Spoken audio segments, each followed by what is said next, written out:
एक religious organisation है, religious संस्था है, उसमें हम कोई टिप्पणी नहीं करेंगे।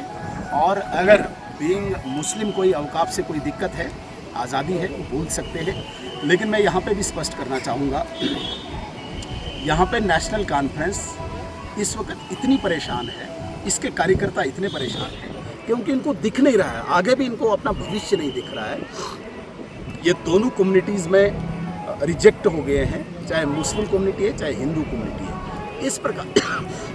इस प्रकार की डकोसलेबाजी करके ये दोबारा से अपना स्थान बनाना चाहते हैं। ये गलतफहमी में है, ये मिलने वाला नहीं है इनको दोबारा स्थान। इनको रिजेक्ट कर दिया है किश्तवाड़ की जनता ने। हाँ, क्या करते हैं, इस्लामिक पॉइंट ऑफ व्यू से हमें कोई दिक्कत नहीं है। पीछे यहाँ के पूर्व एक विधायक ने, जिसका कोई अभी आधार ही नहीं बचा है यहाँ पे किश्तवाड़ में, वो कहता है कि भाई अजान हम इनको पूछ के देंगे। क्या, किसने बोला आपको अजान देने के लिए हमें पूछो?